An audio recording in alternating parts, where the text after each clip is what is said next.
हार्दिक अभिनंदन करती हूँ, स्वागत करती हूँ। आज का मेरा विषय है गर्भ संवाद। तो मैं इसी विषय पे बड़ी गहराई से आपको समझाने का प्रयास करूंगी कि गर्भ संवाद क्या होता है, गर्भ संवाद कैसे किया जाता है, इसके वैज्ञानिक क्या कारण है, इसके आध्यात्मिक क्या कारण है, इसे व्यवहारिक रूप से हम अपनी दिनचर्या में कैसे अपना सकते हैं तथा इसे करने के कितने अधिक लाभ होते हैं। जो माता पिता इसे नहीं करते हैं वो किस लाभ से वंचित रह सकते हैं तथा इससे जुड़े मेरे तथा मैं जिन बहनों से गर्भ संस्कार के विषय में जुड़ी हुई हूँ उनके अनुभव, वह सब कुछ मैं आपको आज की कार्यशाला में बताऊंगी। हम कार्यशाला प्रारंभ करें उससे पहले परम पूज्य गुरुदेव एवं परम वंदनीय माता जी की सूक्ष्म उपस्थिति में उनका ध्यान कर उन्हें नमन नमन वंदन करें। साथ ही हमारे परम श्रद्धेय डॉक्टर साहब एवं जीजी का भी नमन वंदन करें। इस कार्यक्रम की मुख्य संयोजिका आदरणीय डॉक्टर गायत्री शर्मा दीदी का भी हाथ जोड़ नमन वंदन करें। दीदी ने गुरु कार्य के लिए जीवन होम किया। आओ गढ़े संस्कारवान पीढ़ी हम, यह विचार घर घर पहुंचे, इसके लिए दीदी नित नए प्रयास करती है और मुझे अपने में लगता है कि दीदी उंगली पकड़ आगे चलाती है, हमें सदैव उत्साह देती है और इतना प्यार से हर चीजें समझाती है। तो ऐसी दीदी को सादर नमन। आज इस मंच के माध्यम से मैं अपनी मुख्य मार्गदर्शिका आदरणीय शालिनी वैष्णव दीदी एवं मेरे माता पिता का भी सादर नमन और वंदन करती हूँ। आज जो कुछ भी मैं बोल पा रही हूँ वो उन्हीं की वजह से है। इसके साथ ही गायत्री परिवार के सारे परिजन जो पिछले 1.5-2 महीने से इस प्रयास में लगे हैं कि आप और हम इस मंच से जुड़ पाए। जो गुरुजी का विचार है कि घर घर संस्कारों का आरोपण हो, घर घर में देव मानव महामानवों का जन्म हो, उसे हम वास्तविक रूप दे पाए, उसके लिए वही प्रयास रहते। तो ऐसे सभी परिजनों को भी मेरा हाथ जोड़ नमन वंदन। आज मैं अपने विषय पर बोलूं उससे पहले मैं एक बात बताना चाहती हूँ कि सारे शास्त्र मतलब हमारे जितने भी धर्म के सभी लोग बताते हैं, वे कहते हैं कि संतान उत्पत्ति एक पवित्र कार्य है। संतान उत्पत्ति कोई खेल नहीं है। संतान एक माता पिता का सबसे अमूल्य खजाना होता है जिसकी कीमत सोने चांदी या कागज के नोटों से नहीं नापी जा सकती, क्योंकि एक उत्तम संतान अपनी 7 पीढ़ियों को तार सकती है और एक कुमार्गी संतान अपनी 7 पीढ़ियों का नाम खराब कर सकती है। उसकी शक्तियां अनंत होती है। एक बालक बड़ा होकर संसार विजयी बन सकता है, अपने शौर्य से पूरी धरती को प्रकाशित कर सकता है। इतिहास साक्षी है, एक अर्जुन ने अपने गांडीव से कौरवों का विध्वंस कर डाला। एक गदाधारी भीम से दुर्योधन और उसके 100 भाई कांपते थे। एक समुद्रगुप्त ने चक्रवर्ती सम्राट बनकर संपूर्ण भारत को एक छत्र के नीचे ला दिया। एक शिवा ने मुगलों के दांत खट्टे कर दिए। एक गौतम बुद्ध ने पूरे एशिया में अपने करोड़ों अनुयायी पैदा कर दिए। एक नेपोलियन बोनापार्ट ने संपूर्ण फ्रांस में क्रांति ला दी। एक रानी लक्ष्मीबाई ने अंग्रेजों की नींदें उड़ा दी। यह सभी भी साधारण मानव तन लेकर जन्मे थे, परंतु इन्होंने अपने जीवन को सार्थक किया, अपने माता पिता का नाम रोशन किया। आज भी हमारे सामने ऐसे अनेकों उदाहरण आते हैं जब माता पिता बड़े ही साधारण परिवार से होते हैं, बच्चे बहुत ही छोटी उम्र से कुछ ऐसा काम कर दिखाते हैं कि पूरे देश का नाम ऊंचा उठाते हैं। वास्तव में ऐसी संतानें ही देश की जरूरत है और हर माता पिता की ख्वाहिश होती है। किंतु परम पूज्य गुरुदेव कहते हैं कि दिव्य संतानें हेतु प्रयास जरूरी होती है। सस्ती वस्तुएं सस्ते प्रयास से मिल जाती है, परंतु अच्छी वस्तुओं के लिए आपको अच्छे प्रयास करने पड़ेंगे। देवकी और वासुदेव जो पूर्व जन्म में देव माता अदिति और राजा कश्यप थे, उन्होंने घोर तपस्या की, तब भगवान कृष्ण उनकी कोख से जन्मे थे। माँ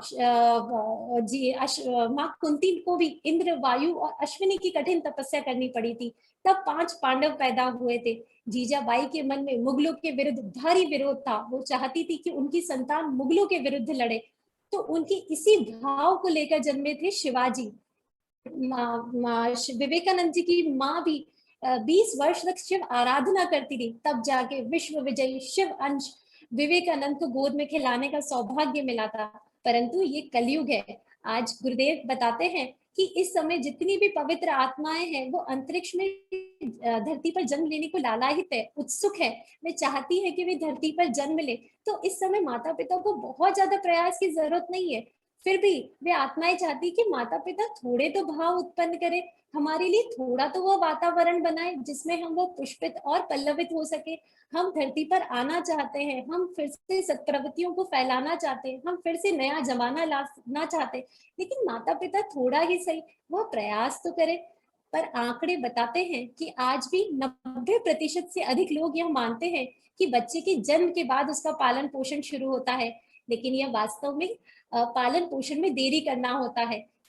कई अध्ययनों से ये बात अब सामने आ चुकी है कि शिशु का विकास जन्म से पूर्व गर्भ में ही प्रारंभ हो जाता है। उसका दिमाग गर्भ में इतना तेजी से विकसित होता है, और यह बहुत कुछ इस बात पर निर्भर करता है कि क्या गर्भस्थ को संवेदनात्मक, भावनात्मक, मानसिक सुपौष्टिक वातावरण दिया गया या नहीं। यह भी साबित हुआ कि माता पिता अपने बच्चों के साथ जो गर्भावस्था में मजबूती से जुड़ाव कर लेते हैं, ऐसे बच्चों का विकास बहुत ही तीव्र गति से होता है, और बाद में पालन पोषण के समय भी माता पिता को ज्यादा कठिनाई नहीं होती। और ऐसे जुड़ाव का, बच्चों के साथ ऐसे जुड़ाव का सबसे सशक्त माध्यम है संवाद। जी हाँ, संवाद दुनिया की सबसे खूबसूरत शक्ति है। किसी से भी जुड़ाव का माध्यम संवाद ही है।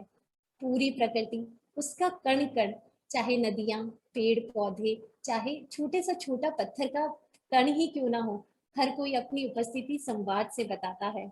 आज भी हमारे जीवन में सबसे आनंददायी पल संवाद के होते हैं।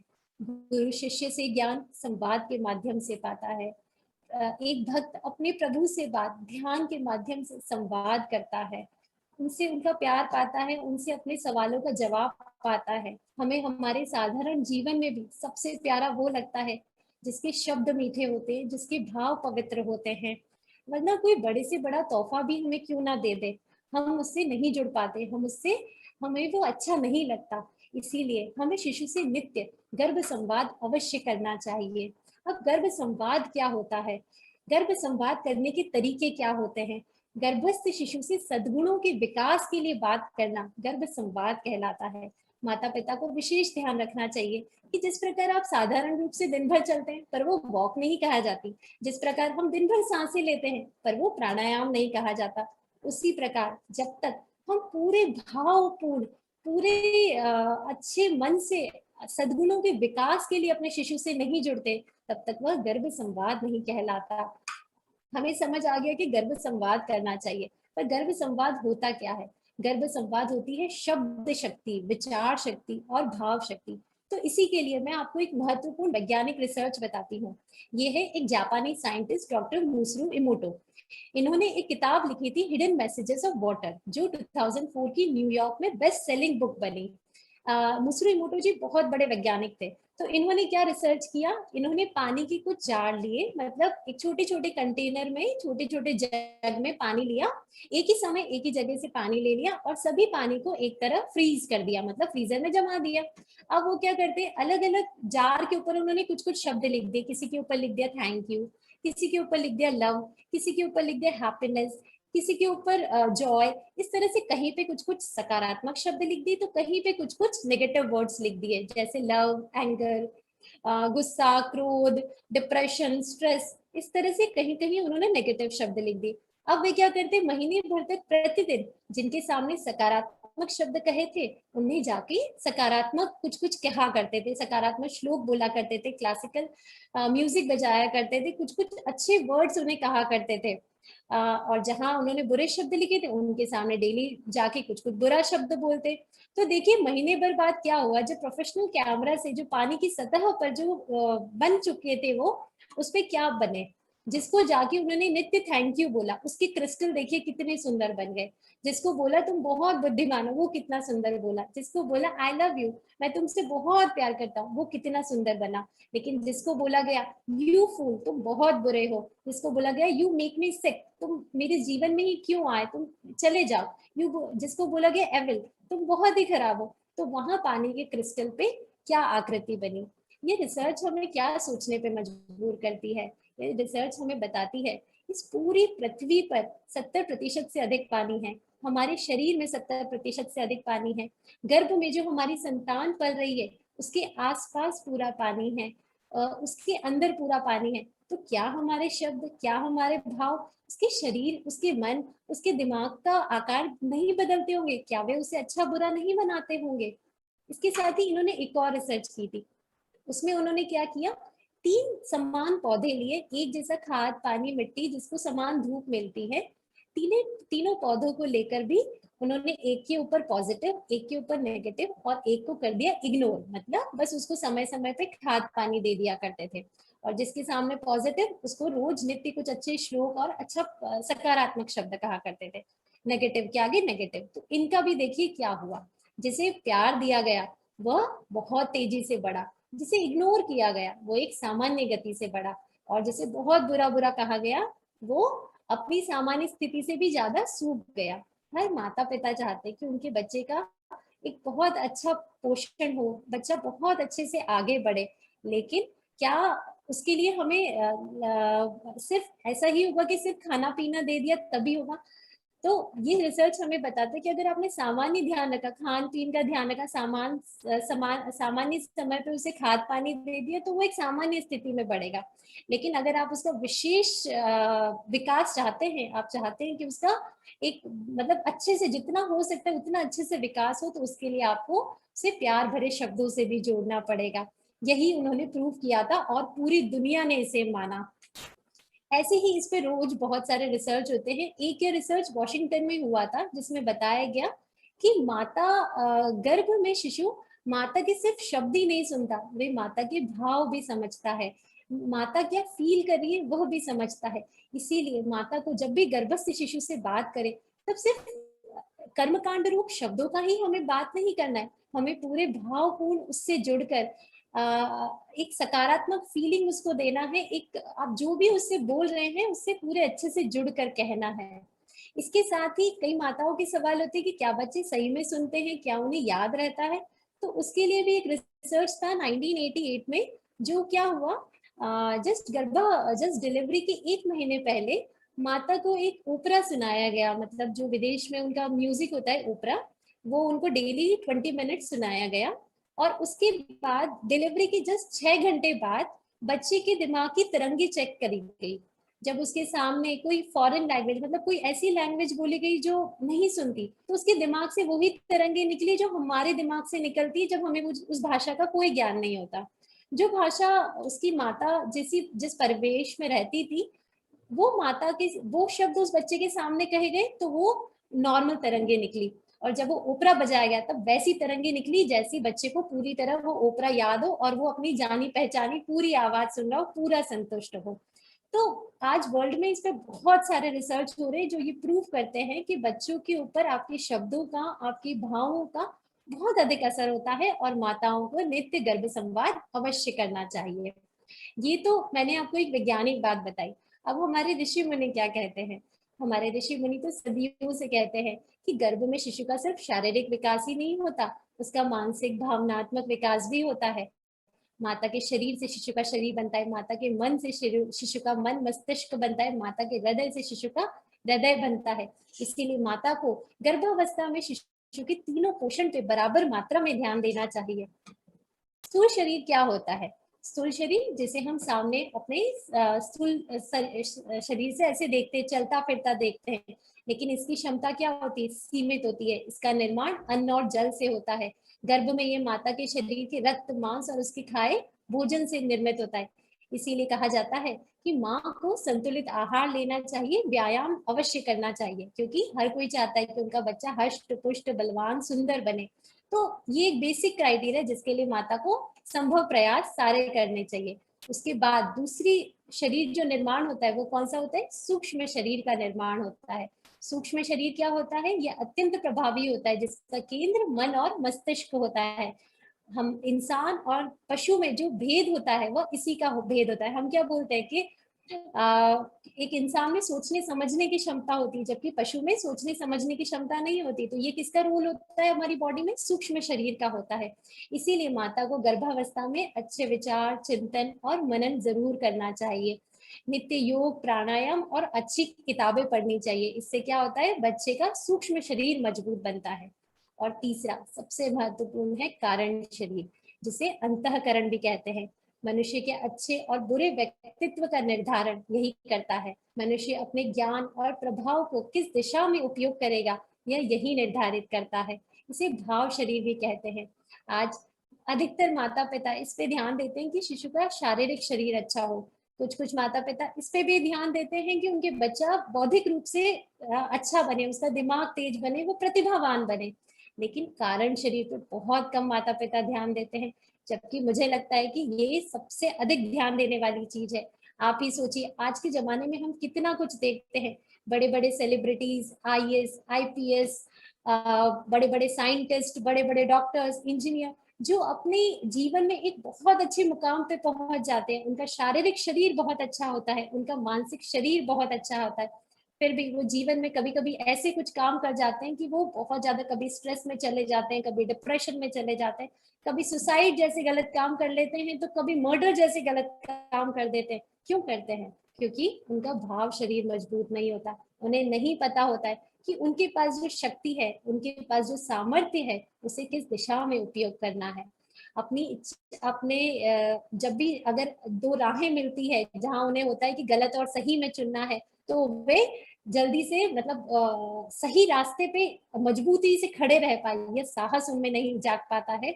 और ये साहस कैसे जगता है? कारण शरीर के मजबूती से, और इसका विकास भी माँ के गर्भ से ही होता है। इसके लिए माँ को क्या करना चाहिए? गर्भस्थ शिशु के उत्तम व्यक्तित्व के लिए अंतःकरण, गर्भस्थ शिशु के उत्तम व्यक्तित्व, अंतःकरण और मनोभाव के निर्माण हेतु माँ को आध्यात्मिक दृष्टिकोण अपनाना चाहिए, नित्य दिव्य मंत्रों का पाठ करना चाहिए, अच्छे प्रेरक गीतों का और नित्य अच्छी चीजों का ध्यान करना चाहिए। दीदी ने बहुत गहराई से बताया था, दीक्षा दीदी ने, कि हम किन किन चीजों का ध्यान कर सकते हैं। तो माता को ये सारी एक्टिविटी भी अपनी गर्भावस्था में करनी चाहिए, ताकि गर्भस्थ शिशु का कारण शरीर मजबूत बने। इसको और गहराई से समझाने के लिए मैं आपको ऋषि अष्टावक्र जी की कथा बताती हूँ। हम सभी ऋषि अष्टावक्र जी को जानते हैं, फिर भी मैं एक बार और उनके बारे में अच्छे से बताती हूँ। ऋषि उद्दालक अपने समय के बहुत ही तेजस्वी ऋषि थे। दूर दूर से लोग उनके पास ज्ञान अर्जित करने आते। ऋषि उद्दालक के कई शिष्य हुए। उन्हीं शिष्यों में से एक थे ऋषि कहोद। ऋषि कहोद ऋषि उद्दालक अपने शिष्य ऋषि कहोद को अत्यधिक पसंद करते थे, और इसी वजह से उन्होंने अपनी पुत्री सुजाता का विवाह कहोद ऋषि के साथ कर दिया। सुजाता चाहती थी कि उनकी संतान बहुत ही विद्वान और बुद्धिमान हो। इसी उद्देश्य के साथ सुजाता ऋषि उद्दालक और कहोद द्वारा शिष्यों को दिए जाने वाली वैदिक ज्ञान से जुड़ी कक्षाएं लेने लगी, ताकि गर्भ में ही रहकर उसकी संतान सभी मंत्रोच्चार, सभी अर्थों को अच्छे से समझ पाए। कहा जाता है कि एक दिन अपने पिता कहोद ऋषि की कक्षा के दौरान सुजाता के गर्भ में से उसकी संतान ने कहा, जिस तरह आप छंद पढ़ रहे हैं वैसे नहीं पढ़ा जाता। कहोद ऋषि को अपनी कक्षा के दौरान ऐसा व्यवहार तिरस्कार स्वरूप लगा, और क्रोधावश उन्होंने अपनी गर्भस्थ संतान को श्राप दे दिया कि वह विकलांग संतान के रूप में जन्म लेगा। श्राप के परिणाम स्वरूप सुजाता कहोद के पुत्र अष्टावक्र 8 जगह से विकलांग के रूप में जन्म लिए। पर वे बुद्धि से इतने विद्वान थे कि उन्होंने अपने पिता को परास्त करने वाले ऋषि बंदी को भी शास्त्रार्थ में हरा दिया, और राजा जनक ने उन्हें अपने गुरु पद की उपाधि दी। यह कथा हमें क्या सिखाती है? कि गर्भ में शिशु सिर्फ शारीरिक शरीर ही नहीं पाता, मतलब माता सुजाता ने यह बात सिद्ध किया। क्योंकि अगर वो सिर्फ और सिर्फ शारीरिक शरीर पर ही ध्यान देती, तो वो तो अष्टावक्र जी का खराब हो गया था, वे 8 जगह से टेढ़े हो गए थे। लेकिन जो श्राप, मतलब कोई भी दुनिया का श्राप या कोई भी शक्ति जिस चीज को टेढ़ा नहीं कर सकती, जिसको नहीं मिटा सकती, वह क्या था? ज्ञान। वह भी उन्होंने माँ के गर्भ से पाया था। और आज भी इतने वर्षों के बाद भी हम जो ऋषि अष्टावक्र जी को मानते हैं, पूजते हैं, वो किसकी वजह से मानते हैं? उनके ज्ञान की वजह से, उनके ये जो उनका पूरा नॉलेज था, जो उनका पूरा जीवन का उन्होंने बताया। मतलब आज भगवत गीता के बाद भी जो सबसे महत्वपूर्ण गीता मानी जाती है, वह अष्टावक्र गीता मानी जाती है। और उन्होंने अपने पिता को, जिन ऋषि ने हराया था, उनको भी हरा दिया। तो ऐसे ज्ञान की वजह से पूजे जाते हैं ऋषि अष्टावक्र जी। तो माताओं को भी विशेष ध्यान रखना चाहिए कि गर्भ में, मतलब जैसे शालिनी दीदी ने कल आहार के संबंधी विशेष बताया था आपको, लेकिन आप आहार का एक मतलब आप उस तरह से बेसिक फूड्स पे ध्यान दीजिए। आप बाकी सारी चीजों पे भी उतना ही नियमित रूप से ध्यान दीजिए। दिन भर सिर्फ यही सोचते रहना कि अंगूर खाना है या नहीं खाना है, जामुन खाना है नहीं खाना है, सुबह खाना है, शाम को खाना है, इसकी बजाय गर्भकाल एक बहुत स्वर्णिम समय है। इस समय हमें शिशु के मानसिक, भावनात्मक, बौद्धिक और आध्यात्मिक पोषण का भी विशेष ध्यान रखना होगा और उसके लिए माता को विशेष प्रयत्न करना चाहिए। यही हमें ऋषि अष्टावक्र जी की कथा सिखाती है। अब हमें समझ आ गया कि संवाद करना चाहिए, पर संवाद किस प्रकार करना चाहिए, इसके दो माध्यम है। एक तो दैनिक दिनचर्या के माध्यम से और एक विशिष्ट रूप से। दैनिक दिनचर्या के माध्यम से कैसे करें, हमें सरोज दीदी ने अच्छे से बताया था कि गर्भवती स्त्री को किस तरह से आदर्श दिनचर्या का पालन करना चाहिए, सुबह से शाम तक किस तरह उन्हें एक आदर्श दिनचर्या अपनानी चाहिए। मैं बताती हूँ कि उसमें हम संवाद को किस तरह से जोड़ सकते हैं। जिस प्रकार जैसे आप सुबह आप उठते हैं तो आप अपने गर्भस्थ से भी कहिए कि देखो मेरे बच्चे अब सुबह उठ गए, सुबह हो गई है, हमें नित्य सुबह जल्दी उठना चाहिए। साथ ही हमें उठ के भगवान का धन्यवाद करना चाहिए। देखो कितनी सुंदर प्रकृति, कितना सुंदर, मतलब ये प्योर ऑक्सीजन, प्योर, इतना सुंदर नेचर, सब कुछ हमें किसने दिया है, भगवान ने दिया है। कई बार जीवन में हमें किन किन चीजों की कमी लगती है, थोड़ी परेशानी लगती है, लेकिन फिर भी हमें जितना कुछ मिला है उसके लिए हमें प्रतिदिन भगवान का धन्यवाद करना चाहिए। बताया जाता है जो भी माता इस प्रकार रोज सुबह धन्यवाद करती है, वो ऐसी शिक्षा, ऐसे भाव अपने बच्चे की जीवन में भी डालती है। ऐसे बच्चे जीवन में खुद भी इस आदत के साथ आगे बढ़ते हैं कि उन्हें नित्य धन्यवाद करना चाहिए। और इससे क्या होता है, बच्चों, ऐसे बच्चे जीवन भर सकारात्मक बने रहते हैं, उनमें डिप्रेशन और स्ट्रेस बिल्कुल भी नहीं आता है। इसके साथ ही आप क्या कर सकते हैं, जैसे नित्य कर्म करने के बाद आप योगाभ्यास और प्राणायाम करें।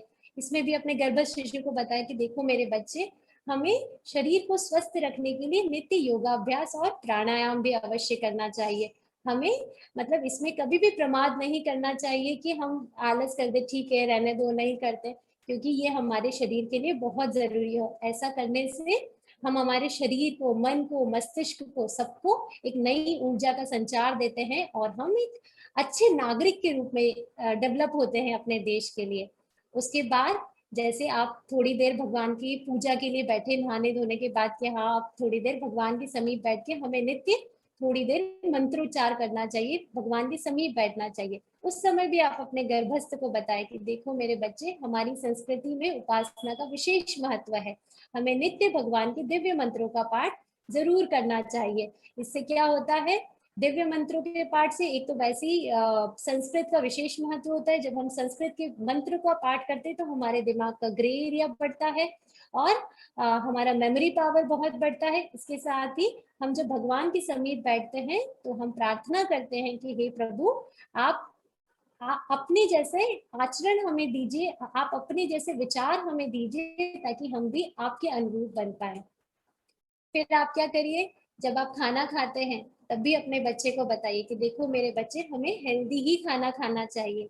कई बार क्या होता है, जैसे मेरे भी गर्भावस्था में होता था कि मुझे कई बार कुछ जैसे फास्ट फूड खाने का मन कर रहा है, बर्गर, पेस्ट्रीज, कुछ ऐसा खाने का मन कर रहा है, लेकिन तब मैं क्या करती थी, अपने आप को समझाती थी, अपने बच्चे को भी समझाती थी।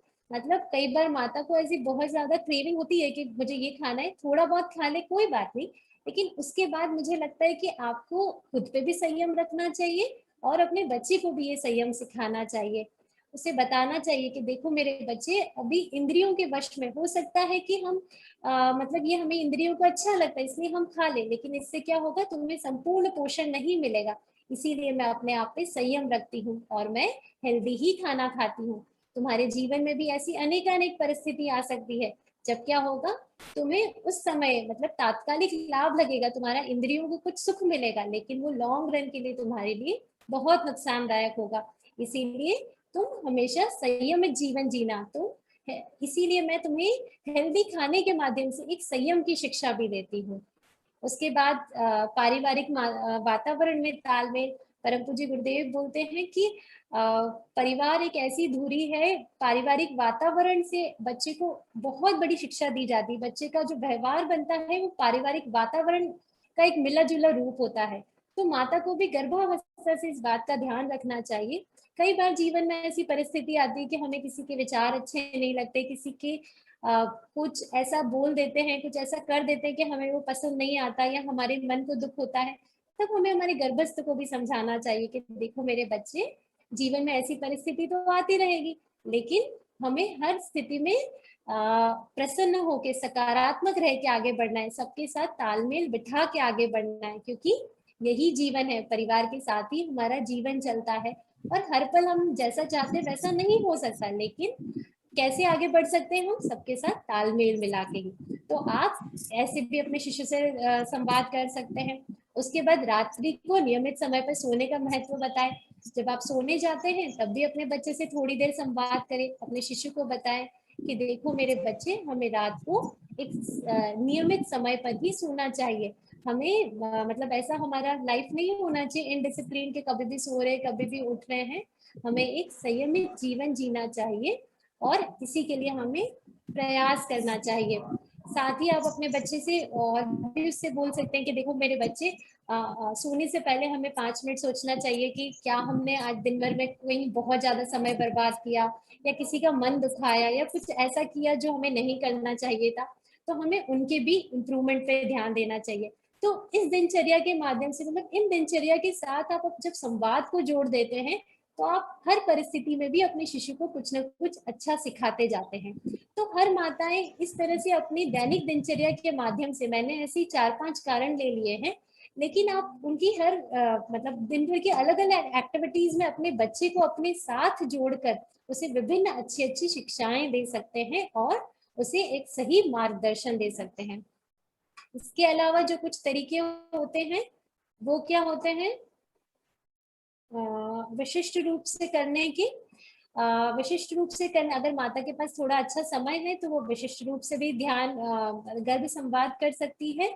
उसमें क्या होता है, आपको देखना पढ़ना सुनना सब कुछ सकारात्मक क्या क्या तरीके से आप कर सकते हैं। उसमें सबसे पहला आता है संगीत। जी हाँ, संगीत का विशेष महत्व होता है। संगीत आपके बच्चे के विकास के लिए बहुत बहुत लाभकारी होता है। आज पूरे वर्ल्ड में इस पे बहुत रिसर्च हो रहा है और कई बड़े ऑथर्स ने इस पे बुक लिखी है, इस पे रिसर्च किया है। उन्होंने बताया है कि किस प्रकार गर्भवती माता अगर प्रेगनेंसी में म्यूजिक सुनती है तो उसके शिशु का विकास कितनी तेज गति से होता है।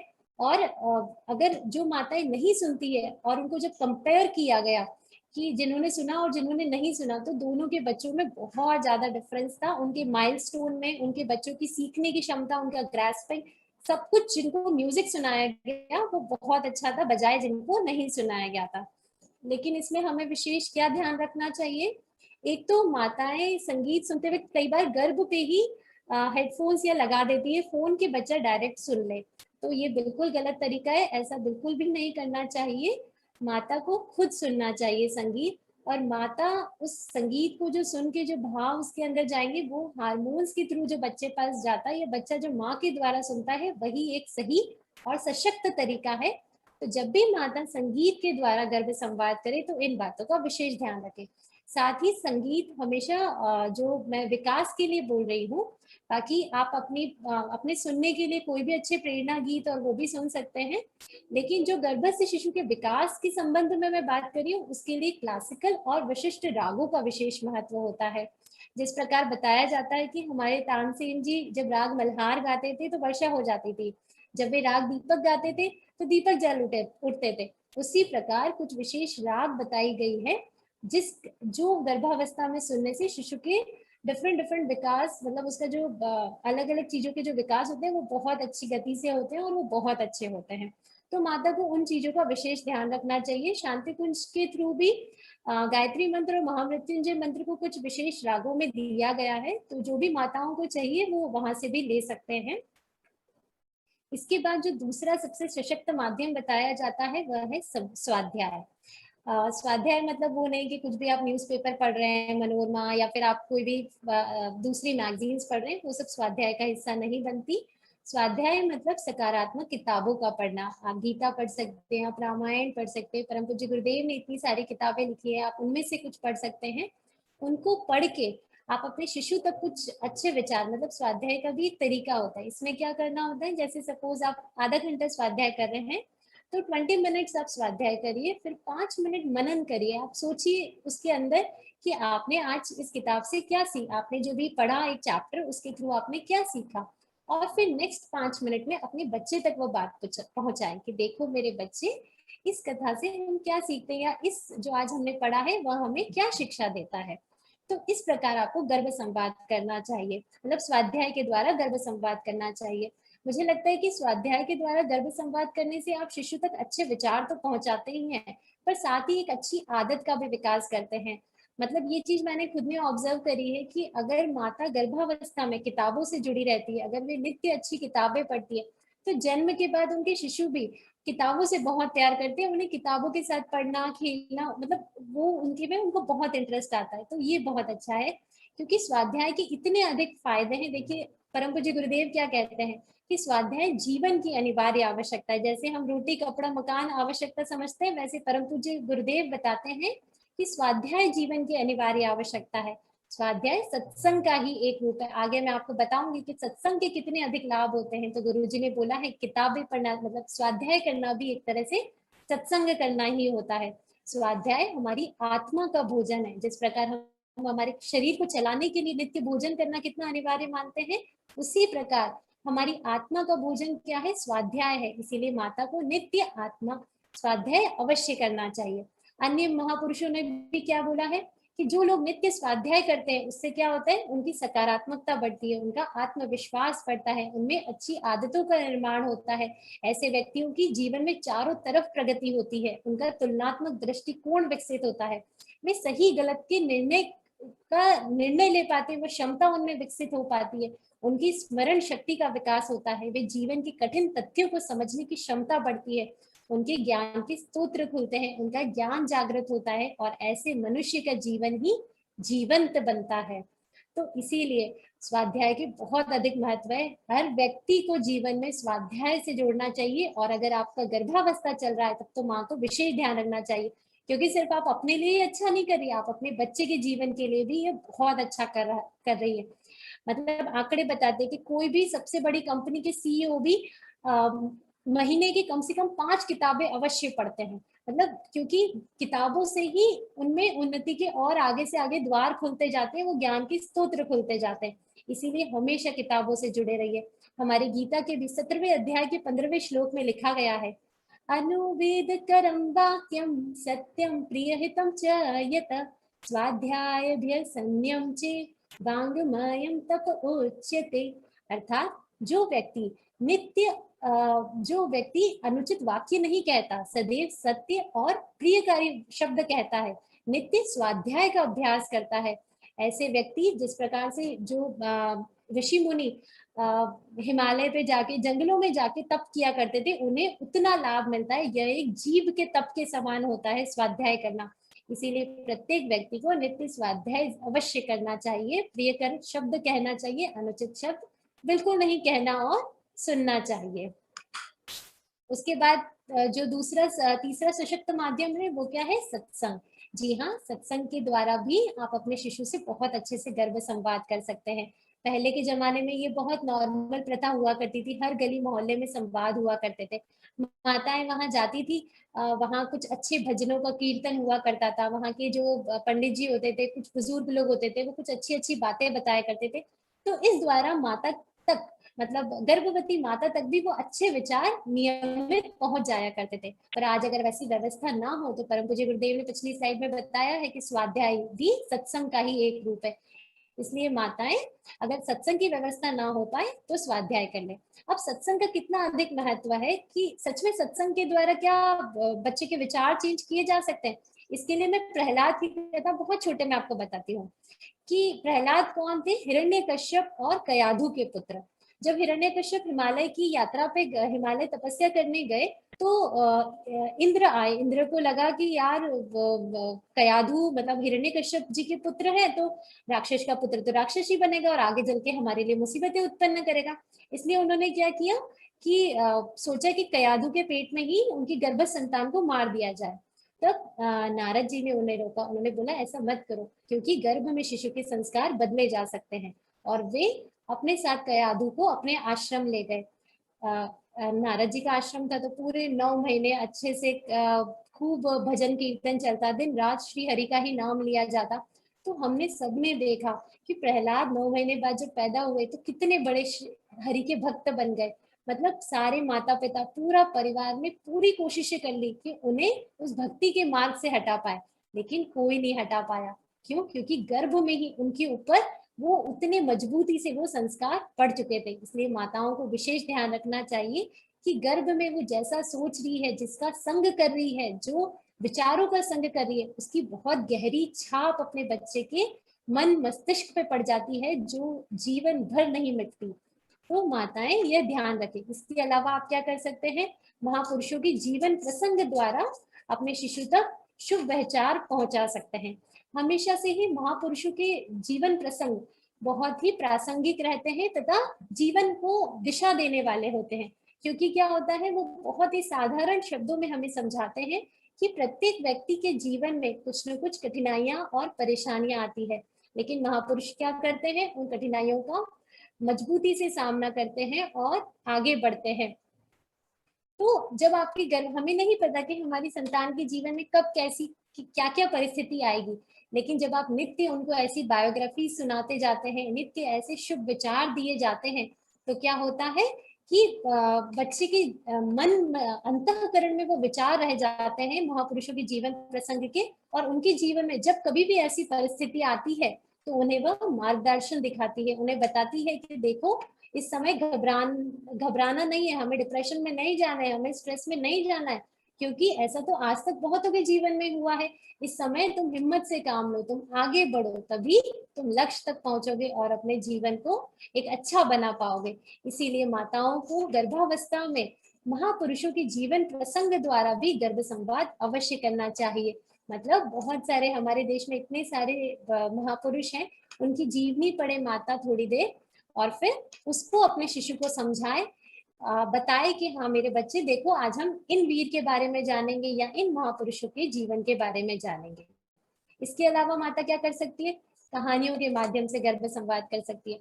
जी हाँ, कहानियां एक सबसे सशक्त माध्यम होता है। मतलब कहानियां बहुत सिंपल सी नजर आती है, लेकिन उन साधारण शब्दों में भी आप बच्चों को बहुत बड़ी बड़ी शिक्षा दे जाते हैं। मतलब बच्चों क्या, मुझे तो लगता है सभी व्यक्ति को, मतलब हम कोई भी बहुत बड़ा बड़ा लेक्चर सुनने जाते हैं, कुछ भी करते हैं, लेकिन हमें अंत तक क्या याद रहता है, जो उन्होंने उस समय कुछ कुछ प्रेरक कहानियां सुनाई थी, कुछ कुछ अच्छी बातें कहानियों के माध्यम से हमें समझाई थी। तो इसी प्रकार माता को नित्य अपने बच्चे को कहानियों के माध्यम से भी गर्भ संवाद कर सकती है। ये बहुत ही आसान तरीका है। इसमें आप कोई भी एक जैसे आपको अपने बच्चे में जो भी गुण विकसित करने हैं, उन गुणों की चर्चा करते हुए, मतलब पहले वो बताइए कि देखो मेरे बच्चे, हमें सकारात्मक सोच रखनी चाहिए, तो सकारात्मक सोच का आप पहले थोड़ा वर्णन करिए, फिर उससे जुड़ी एक कथा सुनाइए, फिर अपने बच्चे को बताइए कि देखो मेरे बच्चे, हमारी कहानी के जो किरदार थे उन्होंने किस प्रकार सकारात्मक सोच द्वारा आगे बढ़े, सफलता पाई। तो इसी प्रकार हमें हमारे जीवन में नित्य मतलब हमेशा सकारात्मक रहना चाहिए और आगे बढ़ना चाहिए। तो एक तरीका ये है कि कहानियों के माध्यम से आप गर्भ संवाद कर सकते हैं। इसके अलावा आप क्या कर सकते हैं, प्रेरणादायक धारावाहिक देख सकते हैं। मतलब आज टीवी पे भी इतना सारा अवेलेबल है कि कितना सारा आप, जैसे मुझे सच में बहुत स्ट्रांगली लगता है कि हमारे देश में इतने वीर हुए हैं, हम काउंटिंग भूल जाए लेकिन वो गिनती कम नहीं पड़ती। तो इतने सारे टेलीविजन पे ये सारे महापुरुषों की जीवनी उपलब्ध है। आप बहुत ज्यादा देर नहीं देखिए, लेकिन 20 मिनट, 25 मिनट, 30 मिनट, 40 मिनट कोई भी महापुरुष की जीवनी के द्वारा अपने बच्चे तक शुभ विचार अवश्य पहुंचाए। या आप क्या कर सकते हैं, जब भी कोई पर्व विशेष आता है तो पर्व विशेष गर्भ संवाद करिए। मतलब हमारे ऋषि मुनि ने जो भी पर्व बनाए थे उसके पीछे बहुत सारे आध्यात्मिक और वैज्ञानिक कारण थे, वो ऐसे ही कोई पर्व नहीं बनाया करते थे। तो हमें हमारे शिशु तक वह विचार पहुंचाने चाहिए, वह चीज पहुंचानी चाहिए कि देखो ये जो पर्व आए हैं इनका हमारे जीवन में कितनी अधिक महत्व है, तो इसलिए हमें इन्हें अपनाना चाहिए। ऐसा करने से क्या होता है, बच्चे जीवन भर पर्वों से जुड़े रहते हैं, उसकी सही हमारी संस्कृति के सही स्वरूप से जुड़े रहते हैं। तो माताओं को पर्व विशेष गर्भ संवाद भी अवश्य करना चाहिए। इसके अलावा ध्यान के माध्यम से गर्भ संवाद कर सकती है। दीदी ने बहुत सारे अलग अलग तरीके बताए थे कि माता को ध्यान किस प्रकार से कर सकते हैं। तो माता उन सभी को फॉलो करके नित्य थोड़ी देर, आधा घंटा ध्यान के माध्यम से भी अपने शिशु से गर्भ संवाद कर सकती है। या आप क्या कर सकती है, कुछ अच्छी कला, ड्राइंग, पेंटिंग बना के भी गर्भ संवाद कर सकती है। देखिए ये जो ड्राइंग पेंटिंग होती है, इससे बच्चे का लेफ्ट ब्रेन भी बहुत अच्छे से डेवलप होता है। हमारा कलात्मक कला, आप दीदी से भी समझेंगे कि बच्चे को हमें अलग अलग चीजों में आगे बढ़ाने के लिए क्या क्या डिफरेंट एक्टिविटीज करनी चाहिए, उसमें कला का भी विशेष रोल होता है। अब कला में भी अगर आप सकारात्मक करेंगे, उसके थ्रू बात करेंगे तो बहुत अच्छा होगा। जैसे ये एक दीदी ने ड्रॉ किया है, देखिए उन्होंने अपने गर्भ के चारों तरफ गायत्री मंत्र लिखा है, और क्या लिखा है कि मेरा बच्चा, मैं क्या चाहती हूँ, तुम कैसे बनो, हैप्पी और स्माइलिंग बनो, तुम हमेशा हार्ड वर्किंग और पीसफुल बनो, तुम मेंटली फिजिकली स्ट्रॉन्ग बनो, तुम निडर बनो, तुम एडजस्ट करो हर सिचुएशन में, तुम डिसिप्लिन्ड बनो, तुम एक गुड इम्यूनिटी सिस्टम वाले बनो। तो इस तरह से माँ के जो भी शुभ विचार हो वो ऐसी कला, ड्राइंग, पेंटिंग के द्वारा कर सकती है, और वह अपने बच्चे तक संवाद भी कर सकती है, बात भी कर सकती है। इसके अलावा आप क्या कर सकते हैं, अपने रूम को बहुत सुंदर ऐसे सजाइए, मतलब महापुरुषों के फोटो के साथ, उनके विचारों के साथ। सिर्फ भगवान कृष्ण की एक हंसती हुई तस्वीर लगा दी, वो ठीक है, वो आपको देखने में बहुत प्रसन्नता देती है, अच्छी होती है, लेकिन जब हम संवाद की बात करते हैं तो उसमें माता को क्या करना चाहिए, शुभ विचारों के लिखे हुए वैसी पिक्चर अपने कमरे में लगानी चाहिए, और आते जाते उन्हें देखना चाहिए। उससे क्या होता है, बच्चे में वैसे ही गुण आते हैं, वे उन्हीं गुणों की तरफ आकर्षित होता है और जीवन में वैसा ही बनने का प्रयास करता है। इसके अलावा आप क्या कर सकते हैं, एक पौधा लगा सकते हैं। जी हाँ, चाणक्य नीति में कहा गया है, आत्मवत सर्वभूतेषु तोष्णवत पर द्रव्येषु और मातृवत पर दारेषु। इसी की प्रथम शिक्षा है आत्मवत सर्वभूतेषु। आत्मा के रूप में हम सभी समान है, हमें सभी का महत्व समझना होगा। मेरी गर्भावस्था में मैंने भी एक बेलपत्र का पौधा लगाया था, और मैं नित्य अपने गर्भस्थ के साथ उससे जाके बात किया करती थी, बताया करती थी कि देखो मेरे बच्चे, माँ को, तुम्हारी माँ को इस पेड़, मतलब पौधे से भी बात करना बहुत अच्छा लगता है, इसका ख्याल रखना भी बहुत अच्छा लगता है। क्यों? क्योंकि प्रकृति के बगैर हमारा कोई जीवन नहीं है, हमें सबकी इम्पोर्टेंस समझनी चाहिए। आज जो जमाना आ गया है कि प्रकृति और इंसान एक दूसरे के विरुद्ध हो गए हैं, उसमें बहुत जरूरी है कि हम हमारे गर्भस्थ को प्रकृति के साथ जोड़े। इसीलिए माता गर्भावस्था में एक पेड़ अवश्य लगाए, और गर्भावस्था से ही अपने बच्चे को उसके पास ले जाए, उससे जोड़े। उसके अलावा आप क्या कर सकते हैं, पारिवारिक सदस्यों की पहचान करवा सकते हैं। आप अपने घर के जो भी सदस्य है उनके बारे में अपने बच्चे को बताएं, या तो उसकी फोटो दिखा के या उनके सामने कि देखिए देखो मेरे बच्चे, ये तुम्हारी दादी है, ये तुम्हारे दादा है, इनमें ये विशेष गुण है, और इन्होंने अपने जीवन में इतना कुछ ये सारा अच्छा किया, तो तुम भी अपने जीवन में उनसे ये सारी चीजें सीखना और आगे बढ़ना। तो इस तरह आप पारिवारिक सदस्यों के गुणों की चर्चा करते हुए भी अपने शिशु को गर्भ संवाद कर सकते हैं। बहुत सारा चीज है, लेकिन ये मैं आपको एक सिलेबस बता रही हूँ। जैसे हमारी बुक में होता है ना कि एक सिलेबस, बच्चे के भावनात्मक और आध्यात्मिक पोषण के लिए माता को क्या सिलेबस कंप्लीट करना है, गायत्री मंत्र के 24 अक्षर के जो 24 अर्थ है कि ईश्वर का विराट स्वरूप, ब्रह्म ज्ञान का प्रकाश, शक्ति का सदुपयोग, धन का सदुपयोग, आपत्तियों में धैर्य, नारी की महानता, ये सारे गुणों की चर्चा आपको अपनी गर्भावस्था में अपने शिशु के द्वारा करनी है।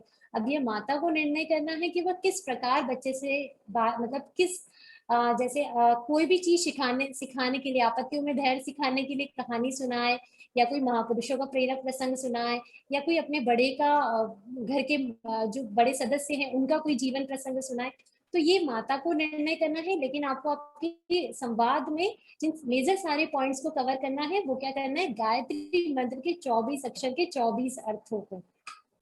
अब ये मैंने ऐसे ही लिया है कि भाई गर्भ संस्कार की पद्धति कितनी पुरानी है, गर्भ संस्कार की पद्धति बहुत पुरानी है, हर युग में प्रमाणित है। सतयुग में रानी मदालसा, द्वापर में अष्टावक्र जी, और त्रेता में अभिमन्यु जी। अष्टावक्र जी की कथा मैंने बता दी। अभिमन्यु की कथा सभी को पता है कि उन्होंने सुभद्रा के माँ सुभद्रा के पेट में ही चक्रव्यूह भेदन की कला सीखी थी। रानी मदालसा कौन थी, एक ब्रह्म ज्ञानी थी, गर्भ ज्ञानी थी। उनके पहले 3 पुत्र ब्रह्म ज्ञानी बने, क्योंकि वे क्या चाहती थी कि मेरे पुत्र ब्रह्म ज्ञान को प्राप्त करें। लेकिन फिर उनके पति ने कहा, राजा ने कहा कि अगर ऐसा ही चला तो राजकाज कौन संभालेगा।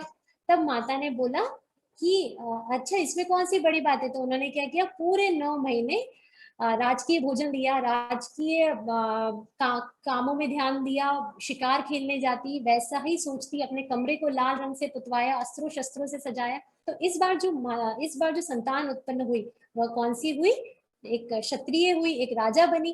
तो इस प्रकार माता खुद निर्णय कर सकती है कि उसे कैसी संतान चाहिए, कैसी संतान का किन गुणों की उनको चाहिए। ये कुछ और उदाहरण है हमारी माताओं के, जिन्होंने ऐसा नहीं है कि सिर्फ और सिर्फ शारीरिक शरीर पर ही ध्यान दिया। ये सारे बच्चे बहुत ही कम अभावों में, मतलब जंगलों में पड़े हैं, पले हैं, और ऐसा कुछ नहीं है कि बहुत सारा बस दिन भर मेवा मिष्ठान और यही खाया है। लेकिन इनकी माता ने इनकी मानसिक, बौद्धिक, भावनात्मक और आध्यात्मिक पोषण पे पूरा ध्यान दिया। तो शकुंतला और दुष्यंत के पुत्र भरत इतने महान बने कि हमारा देश का नाम उनसे हुआ। माँ जीजाबाई ने भी बहुत कम साधनों में शिवाजी का पोषण किया था, और उनका तेज, उनका साहस देखिए कि आज भी हम उनकी वीरता को याद करते हैं। भगवान के कोई भी पुत्र आज तक इतने महान नहीं हुए हैं जितने भगवान राम के पुत्र लव कुश हुए, कि इतनी छोटी उम्र में उन्होंने अपने पिता की पूरी सेना, अपने सारे चाचा सभी को हरा दिया। और ये किस कारण हुए थे? ये माँ सीता की तपस्या की वजह से हुए थे। उन्होंने जो गर्भ काल में अपने बच्चों को मानसिक, भावनात्मक और आध्यात्मिक पोषण दिया था, उसी वजह से उनके बच्चे इतने महान बने थे। गर्भ संवाद के क्या फायदे होते हैं? तो गर्भ संवाद के अनगिनत फायदे होते हैं। गर्भ संवाद से आप अपने शिशु से जन्म से पूर्व ही एक अटूट नाता बना लेते हैं। उसके सर्वांगीण विकास के लिए उसमें इच्छित गुणों को आरोपण कर पाते हैं।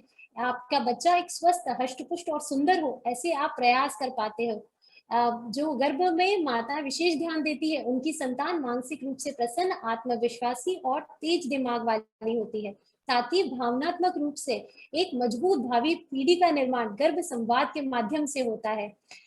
ऐसे बच्चे प्रखर, प्रतिभाशाली, गुणवान, समाज एवं राष्ट्रनिष्ठ होते हैं, और विश्व में आज विश्व में अनेक स्थान पर, जी हाँ, ये बहुत इंपॉर्टेंट है। आज विश्व में बहुत सारी जगह पे बहुत बड़े बड़े संस्था खड़े कर दिए गए हैं, जिसमें माताएं जुड़कर अपनी इच्छित संतान गर्भ संवाद के माध्यम से प्राप्त कर रही है, गर्भ संस्कार के माध्यम से प्राप्त कर रही है। ये अभी लेटेस्ट में मैंने पढ़ा था, हमारे यूपी की ही एक चंदनी फैमिली है। उन्होंने बताया कि उन्होंने पहले ही सोच लिया था कि भाई मेरी पहली संतान स्पोर्ट्स में बहुत अच्छी होनी चाहिए। तो उन्होंने पूरे 9 महीने वैसी ही दिनचर्या रखी, वैसे ही अपने आचार विचार व्यवहार रखा। तो आज उनकी गुड़िया हिया 9 साल की है, और वो स्केटिंग चैंपियन है। इस 9 साल की उम्र में वो 25 से ज्यादा गोल्ड मेडल जीत चुकी है। तो ऐसे ही अनेक अनेक एग्जाम्पल्स है, जब माता पिता ये गर्भ में जो कुछ प्रयत्न करते हैं, उसके द्वारा अनेक अनेक लाभ पाते हैं, और शिशु में अपनी विशेष गुणों का जागरण कर पाते हैं। आज पूरा विश्व भी इस पे भारी रिसर्च कर रहा है और बता रहा है कि कर्मकांड एक अलग है, और माँ की भावनाओं का एक विशेष महत्व है। जो माताएं भावनाओं पर विशेष ध्यान रखती है, उनकी संतान में कितने ज्यादा फायदे देखे गए हैं, और वो संतान कितना उनका तेजी से विकास होता है, और कैसे वो विशेष गुणों की अधिकारी बनती है। गर्भ में कौन कौन संवाद कर सकता है? तो माता कर सकती है, पिता कर सकते हैं, बहुत सारे लोग कर सकते हैं। इसमें मैं आपको एक बहुत ही अच्छा वीडियो दिखाती हूँ। देखिए, ये एक हमसे, मतलब एक माता है, वो नित्य गर्भ संवाद किया करती थी। और जब एक बार वो डॉक्टर के पास गई, तो उन्होंने बोला कि, डॉक्टर ने पूछा कि भाई आप कैसे हो? तो माता ने बोला मैं ठीक हूँ, चलो बच्चा तुम भी थम्स अप करो, तुम दिखाओ तुम कैसे हो। तो ये उनका स्कैनिंग रिपोर्ट है, आप देखिए कि बच्चा कैसे थम्स अप करके दिखाता है। ये एकदम लाइव स्कैनिंग है।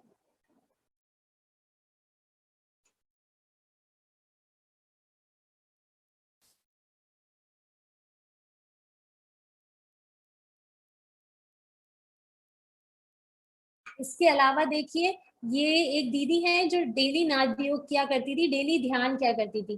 तो उनकी ये 5 साल की गुड़िया है, सॉरी 5 दिन की गुड़िया है ये, जो जैसे ही नाद योग बजता है, तो वो अपनी ध्यान मुद्रा बना लेती है। और मतलब देखिए, 5 दिन की गुड़िया की ये ध्यान मुद्रा। उसके अलावा ये कनाडा का एक बहुत फेमस फोटो आया था, उसमें था कि पिता रोज अपने शिशु से गर्भ संवाद किया करते थे, रोज बात किया करते थे। तो जैसे ही डिलीवरी हुआ, उसके जस्ट बाद जब पिता की उसने आवाज सुनी बच्चे ने, तो देखो कैसे मुस्कुरा के उसने रिप्लाई किया, और कैसे देखा कि हाँ अच्छा, ये तो मेरी पहचानी हुई आवाज है, मैं आपको जानती हूँ, आपको पहचानती हूँ। लेकिन जो माता पिता अपने शिशु से संवाद नहीं करते, उनमें क्या होता है, आज संवाद से सबसे महत्वपूर्ण क्या होता है, आप अपने शिशु से जुड़ाव कर पाते हैं, आप अपने शिशु से भावनात्मक रूप से अच्छे से जुड़ पाते हैं, आप उसको अच्छा बुरा चीजों के बारे में समझा पाते हैं। लेकिन जब माता पिता अपनी व्यस्तता के कारण अपना इन जब समय नहीं दे पाते और उससे जुड़ाव नहीं कर पाते, तो हमारे देश की आज की कंडीशन देखिए, ऐसे बच्चे क्या होता है, फिर वातावरण के प्रभाव में ही आगे बढ़ते हैं और उन्हीं के प्रभाव में विकसित होते हैं। तो ये अभी लेटेस्ट का ही डेटा है कि भारत में 20 से 29 साल के सारे जेंडर्स, मतलब चाहे वो मेल हो या फीमेल हो, वो मोस्ट डिप्रेस्ड है। मतलब 20 से 29 साल एक युवा की स्थिति है। हम मानते हैं कि मतलब परम श्रद्धेय ने भी किताब लिखी कि युवा कौन है, जिसके सामने तो पत्थर भी, पहाड़ के पहाड़ भी झुक जाए।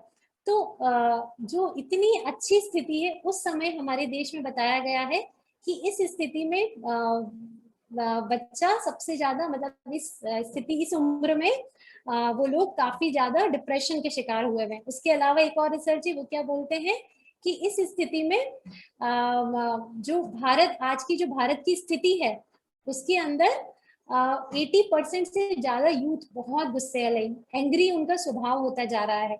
इंडिया की 91.6% की जो भी जनरेशन, जो यूथ है हमारे, वो गुस्सेल स्वभाव के हैं। तो कौन माता पिता चाहते हैं कि गुस्सेल उनके बच्चे हों। हम जानते हैं कि गुस्सा कितना ज्यादा बुरा होता है, गुस्से में कितने ज्यादा गलत काम हो जाते हैं। तो माता को यह विशेष ध्यान रखना चाहिए कि अपने बच्चे के साथ मतलब अपने बच्चे पे विशेष ध्यान दें, उनमें गर्भ से ही सद्गुणों का विकास करें, ताकि उनमें मतलब ये वातावरण का प्रभाव कम से कम पड़े और वो एक श्रेष्ठ संतान के रूप में आगे बढ़ पाए। कई माताओं का ये रहता है कि गर्भ संवाद किस प्रकार करें, मतलब किसी को मतलब लगता है कि हम अपने बच्चे से रोज गर्भ संवाद किस प्रकार करें। तो आज मैं एक छोटी सी आपको प्रैक्टिस करवाती हूँ कि आप गर्भ संवाद कैसे कर सकते हैं। जो भी माताएं गर्भवती हैं, वो एक रिलैक्स पोजीशन में बैठ जाए, मतलब जरूरी नहीं है कि हमें बहुत सीधा ही बैठना है, कमर सीधी करना है, गर्दन सीधी करना है। आप अपनी एक रिलैक्स पोजीशन में बैठ जाएं और अपने दोनों हाथ अपने गर्भ पर रख लें और अपने देखिए, हम लोग राजस्थान में मिट्टी में बैठे हैं, राजस्थान के आंचल में बैठे हैं। राजस्थान सदियों से वीरों की भूमि कहा जाता है। तो आज हमारे बच्चे को हम राजस्थान के ही एक वीर बालक की कथा सुनाते हैं। सभी माताएं शांत भाव से अपने गर्भस्थ को कहे, आओ मेरे बच्चे, मैं तुम्हें राजस्थान के एक वीर बालक की कथा सुनाती हूँ। एक बार महाराणा प्रताप तुंगा की पहाड़ी की बस्ती में रुके हुए थे। बस्ती के भील बारी बारी से प्रतिदिन राणा प्रताप के लिए भोजन पहुंचाया करते थे। इस कड़ी में आज दुद्धा की बारी थी, लेकिन उसके घर में अन्न का दाना भी नहीं था। दुद्धा की माँ पड़ोस से आटा मांग कर ले आई और रोटियां बनाकर दुद्धा को देते हुए बोली, ले, ये पोटली महाराणा को दे आ। दुद्धा ने खुशी खुशी पोटली उठाई और पहाड़ी पर दौड़ते भागते रास्ता नापने लगा। घेराबंदी किए बैठे अकबर के सैनिकों को दुद्धा को देखकर शंका हुई। एक ने आवाज लगाकर पूछा, क्यों रे, इतनी जल्दी जल्दी कहाँ भागा जा रहा है। दुद्धा ने बिना कोई जवाब दिए अपनी चाल बढ़ा दी। मुगल सैनिक उसे पकड़ने के लिए उसके पीछे भागने लगे, लेकिन उस चपल चंचल बालक का पीछा वह जरा बख्तर में कसा सैनिक नहीं कर पा रहा था। दौड़ते दौड़ते क्रोध में सैनिक ने दूर से ही तलवार चला दी। तलवार के वार से बालक की नन्ही कलाई कटकर गिर गई। खून फूटकर बह निकला।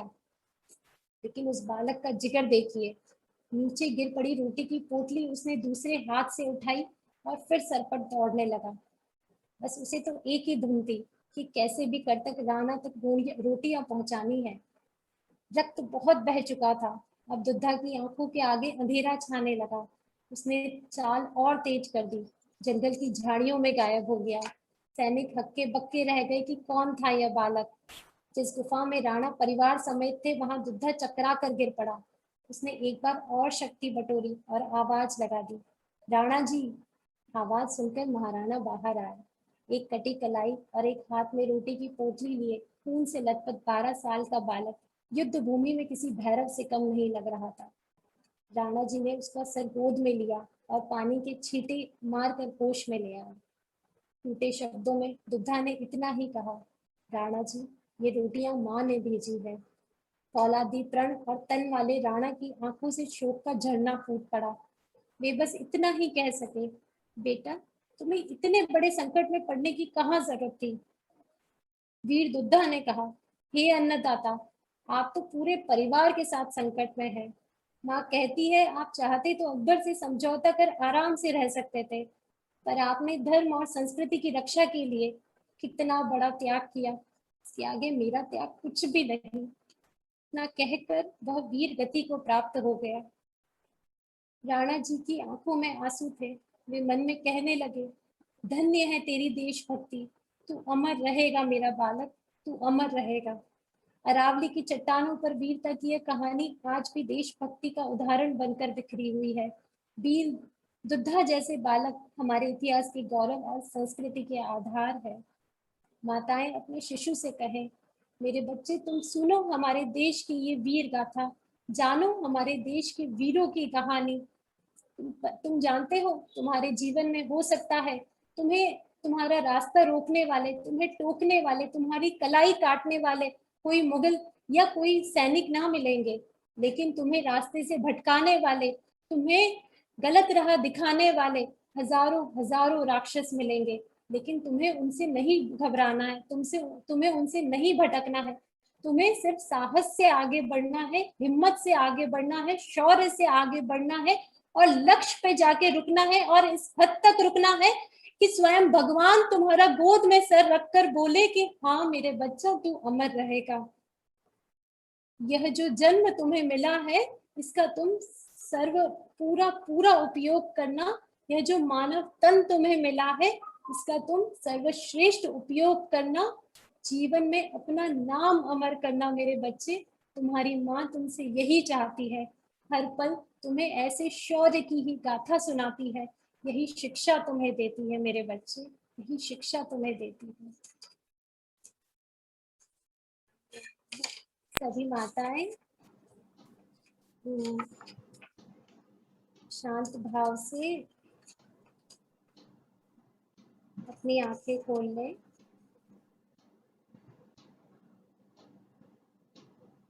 आज की कार्यशाला को हम यही विराम देते हैं।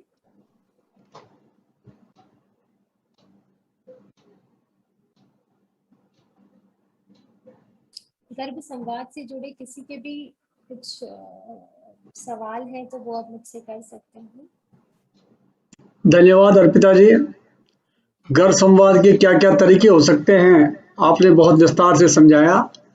इनका